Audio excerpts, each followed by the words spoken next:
اور میں بڑھاپے کی آخری حد تک پہنچ گیا ہوں۔ کہا ایسا ہی ہوگا، آپ کے رب نے فرمایا کہ مجھ پر وہ بہت آسان ہے، اور یقیناً میں اس سے پہلے آپ کو پیدا کر چکا ہوں، حالانکہ آپ کچھ بھی نہ تھے۔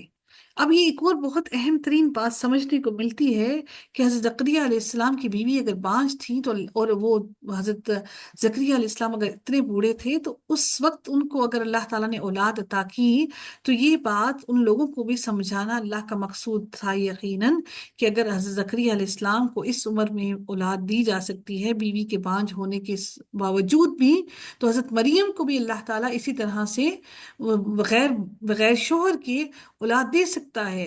اللہ تعالیٰ کا یہ بتانا مقصود تھا کہ اللہ تعالیٰ ہر چیز پر قادر ہے، تاکہ زکریا علیہ السلام کے دل میں بھی کوئی سوال حضرت مریم علیہ السلام کے بارے میں نہ اٹھے۔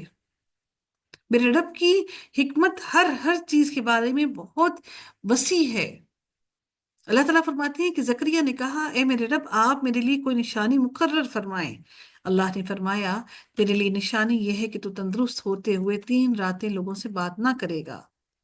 تو وہ اپنے کمرہ عبادت سے نکل کر اپنی قوم کے پاس آیا، بس ان کی طرف اشارہ کیا کہ صبح و شام تسبیح کرو۔ اس حالت میں بھی اللہ تعالیٰ کی حمد و ثنا کا، اللہ تعالیٰ کی طرف بلانے کا اور اللہ تعالیٰ کی عبادت کرنے کا پیغام پھر بھی وہ پہنچاتے رہے، اشاروں سے ان کو بتاتے رہے۔ اے یحییٰ، کتاب کو مضبوطی سے پکڑو، اور ہم نے اسے بچپن میں دین کی سمجھ عطا کی تھی۔ بچپن سے ہی اللہ تعالیٰ نے ان کو دین کی سمجھ عطا کر دی اور اپنی جناب سے اسے نرم دلی اور پاکیزگی عطا کی تھی، اور وہ اللہ تعالیٰ سے ڈرنے والا تھا اور اپنے والدین سے نیکی کرنے والا تھا اور سرکش نافرمان نہیں تھا۔ اور سلام اس پر جس دن وہ پیدا ہوا اور جس دن وہ مرے گا اور جس دن وہ دو زندہ کر کے اٹھایا جائے گا۔ حضرت زکریا علیہ السلام کو ایک رقاصہ کے کہنے پر ان کو شہید کیا گیا، حضرت زکریا علیہ السلام کو۔ اس کی ایک بہت بڑی ہسٹری ہے، جس کے اندر رقاصہ کو بادشاہ نے کہا، اور بادشاہ نے رقاصہ کو اس بات پر وہ کیا، تعین کیا کہ وہ حضرت زکریا علیہ السلام کو قتل کروائے۔ تو اللہ تعالیٰ رحم فرمائے ہم سب پر، کہ ان لوگوں نے صرف اور صرف اپنا نام اور اپنے مرتبے کے لیے، یہودیوں نے، ان بنی اسرائیل نے نبیوں کو قتل کیا۔ وَاذْكُرْ فِي الْكِتَابِ، حالانکہ زکریا علیہ السلام اتنے بوڑھے تھے، صرف کیونکہ وہ ان کو اللہ کے دین کی طرف کیوں بلاتے ہیں۔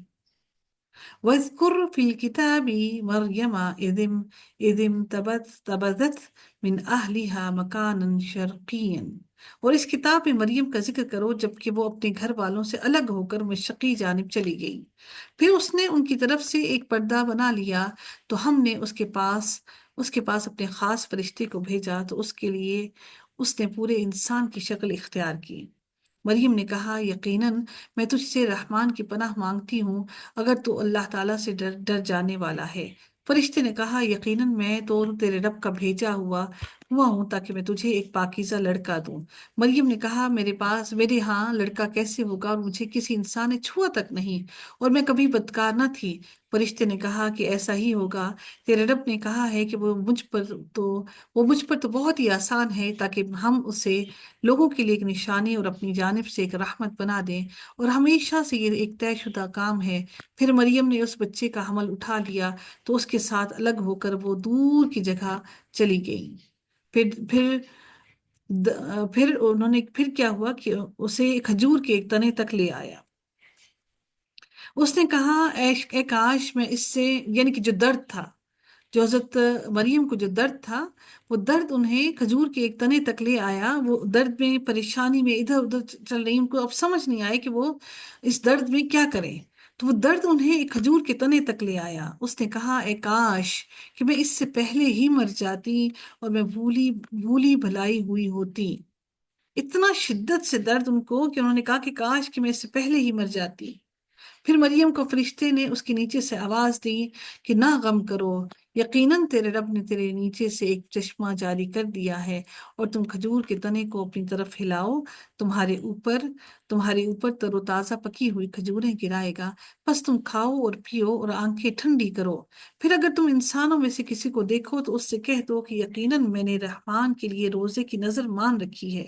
یعنی کہ آپ اگر کوئی بندہ دیکھیں جو آپ سے باتیں کرنا چاہتا ہے تو آپ اس سے بات نہ کریں، بلکہ کہیں کہ میں نے رحمان کے روزے کی نظر مان رکھی ہے، میں اس لیے بات نہیں کروں گی۔ چنانچہ آج میں کسی انسان سے ہرگز کوئی بات نہ کروں گی۔ پھر وہ اس کو اٹھا کر اپنی قوم کے پاس آئی۔ جب ان کا بچہ پیدا ہو گیا تو اس بچے کو لے کر اپنی قوم کے پاس واپس آئی۔ تو لوگوں نے کہا اے مریم، بلا شبہ تو نے یقیناً بہت برا کام کیا۔ اے ہارون کی بہن، نہ تمہارا باپ کوئی برا آدمی تھا اور نہ تمہاری ماں کوئی بدکار تھی۔ مریم نے بچے کی طرف اشارہ کیا۔ لوگوں نے کہا ہم اس سے کیسے بات کریں جو گود میں ایک بچہ ہے؟ تو بچے نے کہا یقیناً میں اللہ تعالیٰ کا بندہ ہوں، اس نے مجھے کتاب دی ہے اور مجھے نبی بنایا ہے، اس نے مجھے برکت والا بنایا جہاں بھی میں ہوں، اور مجھے نماز اور زکوٰۃ کا حکم دیا ہے جب تک میں زندہ رہوں۔ اس کا مطلب ہے کہ نماز اور زکوٰۃ کا حکم ان کو بھی دیا گیا تھا، اور اپنی ماں سے حسن سلوک کرنے والا بنایا، اس نے مجھے سرکش بدبخت نہیں بنایا۔ اور سلام مجھ پر جس دن میں پیدا ہوا اور جس دن میں مروں گا اور جس دن مجھے زندہ کر کے دوبارہ اٹھایا جائے گا۔ یہ ہے عیسیٰ ابن مریم حق کی بات جس میں وہ شک کرتے ہیں۔ اللہ تعالیٰ ہمیشہ سے ایسا نہیں کہ وہ کوئی اولاد بنائے۔ اللہ کو کیا ضرورت ہے اولاد کی؟ وہ پاک ہے۔ جب وہ کسی کام کا فیصلہ کرتا ہے تو بس وہ کہہ دیتا ہے کن فیکون، تو وہ ہو جاتا ہے۔ اور یقیناً اللہ تعالیٰ میرا رب بھی ہے اور تمہارا رب بھی ہے، چنانچہ تم اس کی عبادت کرو، یہی سیدھا راستہ ہے۔ پھر گروہوں نے اپنے درمیان اختلاف کیا، تو ان لوگوں کے لیے جنہوں نے کفر کیا ایک بڑے دن کی حاضری سے ہلاکت ہے۔ کس قدر سننے والے ہوں گے اور وہ کس قدر دیکھنے والے، جس دن وہ ہمارے پاس آئیں گے، لیکن آج ظالم لوگ سارے کے سارے کھلی گمراہی میں ہوں گے۔ اور آپ ان لوگوں کو حسرت کے دن سے ڈرائیں۔ حسرت کا دن کیوں کہا گیا اس دن کو؟ وہ کون سا دن ہوگا حسرت کا؟ جی، حسرت کا دن کون سا دن ہے؟ وہ کیوں حسرت کریں گے؟ کس چیز کی حسرت کریں گے؟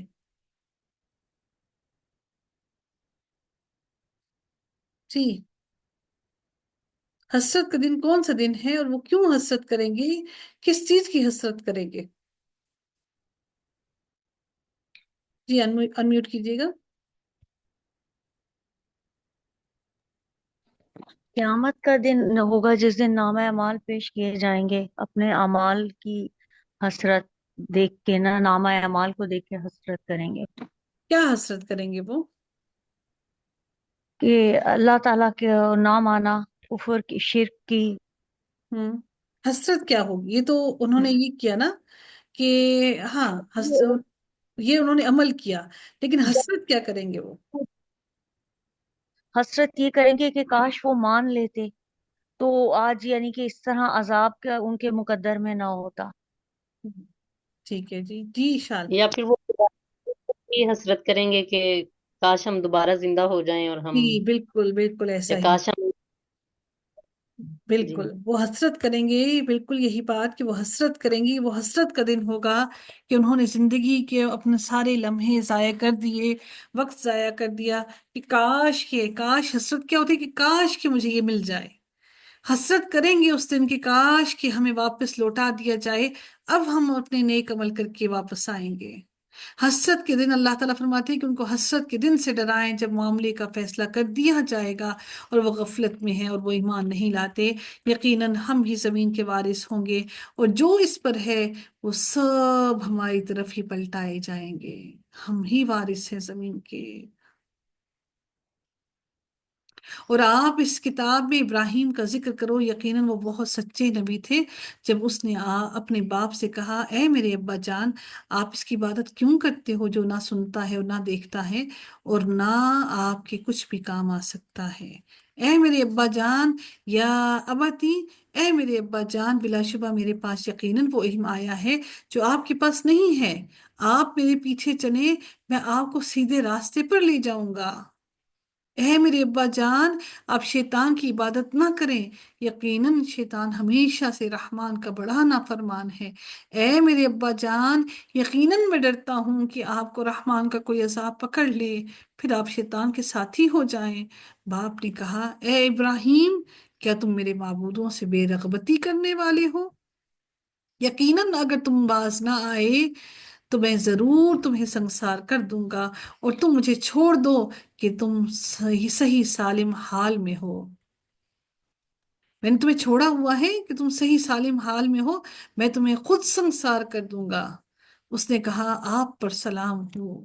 والد نے اتنا غصے کے الفاظ استعمال کیے، پھر بھی انہوں نے کہا، سلام علیکہ، اے بابا جان آپ پر سلام ہو، میں ضرور ہی اپنے رب سے آپ کے لیے بخشش کی دعا کروں گا، یقیناً وہ مجھ پر ہمیشہ سے بہت مہربان ہے، اور میں تم سے کبھی کنارہ کشی نہیں میں تم سے بھی کنارہ کشی کرتا ہوں، اور ان سے بھی جنہیں اللہ تعالیٰ کے سوا تم پکارتے ہو، اور میں اپنے رب کو پکارتا ہوں، امید ہے کہ میں اپنے رب کو پکارنے میں نامراد نہیں ہوں گا۔ اللہ تعالیٰ نے اگر آپ کے والدین کو زندگی اور صحت عطا کی ہے، اللہ تعالیٰ نے آپ کے والدین آپ کو یہ نصیب کیا ہے کہ اللہ تعالیٰ آپ اپنا وقت اپنے والدین کے ساتھ گزار رہے ہیں، تو اپنے والدین کو قرآن سے جوڑیے، ان کا تعلق اللہ تعالیٰ سے مضبوط کیجیے، ان کا قرآن حفظ کروائیے، چاہے وہ 2 لفظ ہی کیوں نہ حفظ کریں، چاہے وہ 1 لفظ ہی کیوں نہ حفظ کریں، اپنے والدین کو اپنے رب سے ان کا تعلق مضبوط کیجیے۔ یقیناً ہوگا بھی، لیکن ہم بچے تھے تو ہمارے والدین ہمیں علم کی طرف لے کر آئے، اب وہ ہمارے والدین بوڑھے ہیں، ہمیں ضرورت ہے کہ ہم ان کی مدد کریں تاکہ وہ اپنے رب سے اپنا تعلق بہت مضبوط کریں۔ اب ہم پر کچھ ذمہ داریاں عائد ہوتی ہیں کہ ہم ان کے ایمان کو تر و تازہ رکھیں، ہم ان کو کچھ پڑھ کر سنائیں، ان کے دلوں کو خوش رکھیں، اپنے رب کے ان انعامات کے لیے خوش کریں جو اپنے رب نے اپنے صالح بندوں کے لیے دینے کا وعدہ کر رکھا ہے۔ والدین پریشانی میں جس ڈپریشن میں جاتے ہیں، وہ جب بڑھاپے میں پہنچتے ہیں تو ان کو شاید بس یہی نظر آتا ہے کہ اب موت میرے بہت قریب ہے، لیکن چونکہ عمر کے ساتھ ایمان کی تازگی کم ہونا شروع ہو جاتی ہے، اب وہ بڑھاپے میں پہنچ گئے، لاغر ہو گئے جسم، اب ان کے لیے مشکل ہو گیا کہ وہ خود سے پڑھیں، خود سے سیکھیں۔ اب یہ ہم اولاد پر فرض ہے کہ ہم ان کا تعلق اپنے رب سے، ان کے رب سے مضبوط کریں۔ تعلق مضبوط ہونا صرف نماز پڑھ دینا ہی نہیں ہے، بلکہ جب ہم قرآن کو سمجھتے ہیں، جب قرآن کی آیات کو سمجھتے ہیں، تو پھر اللہ کی خشیت میں خود بخود دل جھک جاتے ہیں، پھر خود ہی دل اللہ سے ملاقات کے لیے تڑپتے ہیں۔ اللہ تعالی ہم سب کو ایمان کی طاقت نصیب فرمائے۔ اللہ تعالیٰ پھر فرماتے ہیں، فلما، تو جب وہ ان سے جدا ہو گیا اور جن کی وہ اللہ تعالیٰ کے چھوڑ کر عبادت کرتے تھے، تو ہم نے اسے اسحاق اور یعقوب عطا فرمائے۔ یعنی وہ اپنے والد سے جب وہ الگ ہو گئے تو اب ایک دکھ تھا کہ والد کو انہوں نے چھوڑ دیا، تو اب اللہ تعالیٰ نے ان کو اس وقت اب فیملی میں صرف 2 میاں بیوی تھے، ایک حضرت ابراہیم، پھر حضرت سارہ علیہ السلام، ٹھیک ہے؟ تو اب وہ دونوں اب اللہ تعالیٰ نے ان کے اس دکھ کو کم کرنے کے لیے اللہ تعالیٰ نے ان کو پھر اولاد عطا کی۔ تو اللہ تعالیٰ فرماتے ہیں وہ اللہ تعالیٰ کو چھوڑ کر عبادت کرتے تھے، جب ان کو چھوڑ دیا تو ہم نے اسے اسحاق اور یعقوب عطا فرمائے، اور ہر ایک کو ہم نے نبی بنایا، اور ہم نے انہیں اپنی رحمت سے نوازا، اور ہم نے ان کے لیے سچی ناموری کو بہت بلند کر دیا۔ اور اس کتاب میں موسیٰ کا ذکر کرو، یقیناً وہ ایک خالص کیا ہوا شخص تھا اور رسول نبی تھا، اور ہم نے پہاڑ کی دائیں جانب سے اسے پکارا، اور ہم نے سرگوشی کرتے ہوئے اسے قریب کیا، اور ہم اسے اپنی رحمت سے اس کا بھائی ہارون نبی بنا کر اسے عطا کیا۔ اور آپ کتاب میں اسماعیل کا ذکر کرو، یقیناً وہ وعدے کا سچا تھا۔ وعدے کا سچا کیا تھا؟ اور رسول نبی تھا، کہ اپنے والد سے وعدہ کیا کہ آپ کو اللہ نے حکم دیا ہے تو ذبح کرنے کا، تو ذبح کر ڈالیے، اور اپنے وعدے سے مکرے نہیں۔ یہ تربیت تھی ان کی والدہ کی، جو ان کی والدہ نے ان کے باپ کے بغیر اکیلے ان کی تربیت کی. کہ ماں کی تربیت کا بہت زیادہ اثر ہوتا ہے اولاد پر. ہم مائیں، آنےسٹلی اسپیکنگ، کہ ہم مائیں بے صبری ہو گئی ہیں. ہم ماؤں کے اندر وہ صبر نہیں رہا جس کی وجہ سے ہماری اولادوں میں صبر نہیں رہا. یقیناً وہ وعدے کا سچا تھا اور رسول نبی تھا، اور وہ اپنے گھر والوں کو نماز اور زکوٰۃ کا حکم دیتا تھا اور اپنے رب کے نزدیک پسندیدہ تھا. اور آپ اس کتاب میں ادریس کا بھی ذکر کریں، یقیناً وہ سچا نبی تھا اور ہم نے اسے بہت عالی مقام تک بلند کیا. یہی لوگ ہیں جو ان پیغمبروں میں سے تھے جن پر اللہ تعالیٰ نے آدم کی اولاد میں سے انعام فرمایا، اور ان میں سے جن کو ہم نے نوح کے ساتھ سوار کیا تھا، اور ابراہیم اور یعقوب کی اولاد میں سے، اور ان میں سے جنہیں ہم نے ہدایت بخشی اور ہم نے منتخب کیا. جب انہیں رحمان کی آیات پڑھ کر سنائی جاتی تھی تو وہ سجدہ کرتے ہوئے اور روتے ہوئے گر پڑتے تھے. اللہ تعالیٰ کی آیات کو پڑھ کر اگر آنکھیں نم نہ ہوں، دل جھک نہ چاہیں، پشیمانی میں نہ رو پڑیں اور سجدے میں نہ گر پڑیں، تو آیات کو سننے کا فائدہ نہ حاصل ہوا.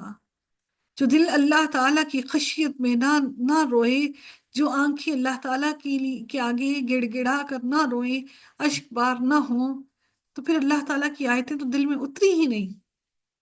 تو کیا ہمارے دلوں پر پردہ آ گیا ہے؟ وہ مضبوط پردہ جو دل کے اندر کوئی روشنی ہدایت کے اترنے نہیں دیتا. پھر ان کے بعد ایسے جانشین ان کی جگہ آئے جنہوں نے نماز کو ضائع کیا اور خواہشات نفس کے پیچھے لگ گئے، تو جلد ہی وہ گمراہی کو ملیں گے. اللہ اکبر. مگر جس نے توبہ کی اور ایمان لایا اور نیک عمل کیے تو وہی جنت میں داخل ہوں گے اور ان پر کچھ بھی ظلم نہ کیا جائے گا. جنات عدن التی وعد الرحمن عبادہ بالغیب. ابدی جنتیں ہیں جن کا رحمان نے اپنے بندوں سے بن دیکھے وعدہ کیا ہے. یہ ابدی جنتیں ہیں، ہمیشگی کی جنتیں ہیں، جن کا ان کے رحمان نے اپنے بندوں سے وعدہ کر رکھا ہے. یقیناً اس کا وعدہ ہمیشہ سے پورا ہو کر رہنے والا ہے. اس میں وہ سلام کے سوا کوئی بھی بات نہ سنیں گے. اس جنت میں ہر طرف سے فرشتے ان پر سلام کرتے ہوئے داخل ہوں گے. ہم کیوں نہ پھر اپنے گھر کے اندر، اپنے اہل و عیال کے اندر سلام کو عام کریں، اور ان کے لیے اس میں صبح و شام ان کا رزق ہوگا. یہ وہ جنت ہے جس کا وارث اپنے بندوں میں سے انہیں ہم بنائیں گے جو اللہ تعالیٰ سے ڈرنے والے ہوں. اللہ تعالیٰ ہم سب کو بھی جنت کا وارث بنا دے، ہماری چھوٹی چھوٹی کوتاہیوں کو معاف کر دے. اور ہم آپ کے رب کے حکم کے بغیر نہیں اترا کرتے. اسی کا ہے جو ہمارے سامنے ہے اور جو ہمارے پیچھے ہے اور جو اس کے درمیان ہے. اور آپ کا رب کبھی بھولنے والا نہیں. یعنی جو اس سے پہلے جو کتابیں نازل ہوئیں وہ بھی، جو اللہ تعالیٰ اس کے ساتھ اللہ تعالیٰ نے جو اس سے پہلے کتابیں نازل کی وہ بھی، اور جو اللہ تعالیٰ نے قرآن آپ کی طرف نازل کیا وہ بھی، ہم یہ سب کچھ اپنے رب کے حکم سے لے کر آتے ہیں.